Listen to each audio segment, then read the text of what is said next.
Hello guys, welcome to செல்லா blocks. இன்றைக்கு வீடியோவில் என்னென்னு பார்த்தீங்கன்னா, இது என்ன கிழங்கு தெரியுமா? இது ஸ்ரீலங்காவில் ராசவள்ளி கிழங்குன்னு சொல்கிறது. அதில் ஒரு சுவையான கஞ்சி தான் இன்றைக்கி பண்ண போகிறேன்.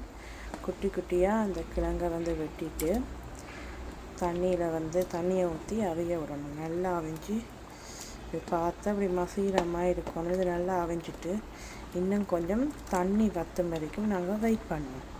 ஓகே, இங்கால பார்த்தீங்கன்னா ஒரு கப் தேங்காய் பால் நல்ல கட்டியாக எடுத்து வச்சுருக்கேன். இப்போ கொஞ்சமாக ஏலக்காய் பவுடர் விட போகிறோம். ஓகே, இப்போ பார்த்தீங்கன்னா நல்லா கட்டியாக வந்துட்டுது இந்த ராசவள்ளி கிழங்கு. இப்படி கட்டியாக வந்தால் தான் கரைஞ்ச மாதிரி டேஸ்ட்டாக வரும். இந்த பதத்துக்கு வரணும் பாருங்கள். இப்போ நாங்கள் இதுக்குள்ளே தேங்காய் பாலை ஊற்றுவோம். ஒரு கப் தேங்காய் பாலையும் ஊற்றுவோம். ஓகே, ஊற்றிட்டோம். இப்போ நல்லா கிளற வேணும்.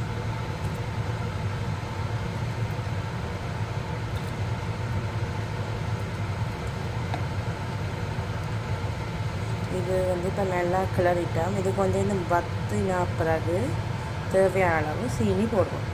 இது நல்லா இப்போ கொதிக்கட்டும். நல்லா இது கொதிச்சிடுது. இப்போ நாங்கள் தேவையான அளவு சீனியை போடுவோம்.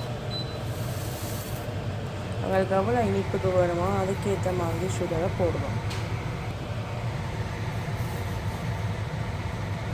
நான் எங்களுக்கு தேவையான அளவு சுகர் தான் போட்டேன்.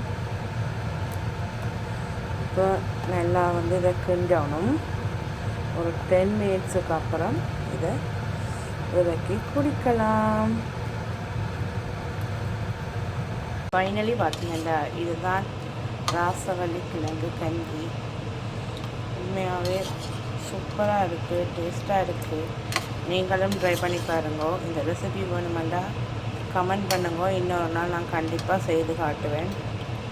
இந்த வீடியோ பிடிச்சிருந்தா லைக் பண்ணி கமெண்ட் பண்ணி சப்ஸ்கிரைப் பண்ணுங்க. Bye guys.